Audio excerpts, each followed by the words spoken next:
So before we wrap up today, I would like to hear a bit more about your sort of view about what do up-and-coming marketers need to consider, those who are looking to develop and drive their career in marketing.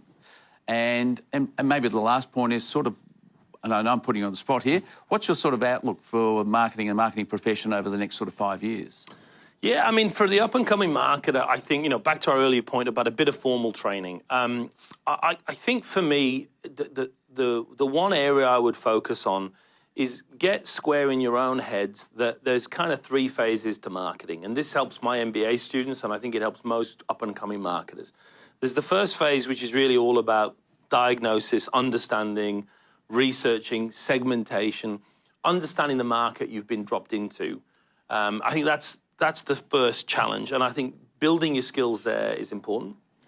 The next step is often completely missing, which is marketing strategy. And we get a lot of conflicting advice on this. So marketing strategy isn't tactical. You can't have a pricing strategy. You can't have a digital strategy. Lots of people do. It doesn't make any sense.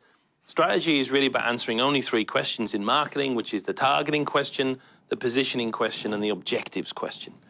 And those 3 questions are, you know, neutral from tactics. They precede them, and they're built on that diagnosis you've already done. Yeah. And if a young marketer can come with a decent answer to who am I targeting, what's my position, and what are my objectives, you'd be in the top 5% in this country at least. And then last is tactical skills, where we tend to focus most. I think you've got to have a broad tactical capability. You have to understand about all the different range of levers you can pull. I would advise most junior marketers to obviously build their skill sets in digital comms, but don't ignore so-called traditional comms. It's all comms. And I'd also remind, you know, emerging marketers that really comms is only about a quarter of our tactical pull. So we tend to be obsessed with communications. Learn how to do good pricing. It's a more important skill. Understand distribution and how to manage distribution. And product development still falls under our remit. So I think, you know, we have many more tactical options than I think are often apparent. Yeah. And if you can build your career around being able to do a decent diagnosis, pretty good strategy, play across the different tactical levers, you're going to be among the more advanced marketers out there because it's a low bar. You know, joining the AMI and learning and developing yourself means you will be in that top 10%. It's not a pleasant thing to say, but we aren't, you know, surrounded by super experienced, super knowledgeable marketers. And that's a great thing. If you can get some experience and knowledge and develop yourself, man, you don't want everyone to. I mean, we have a worse marketing culture here than in America.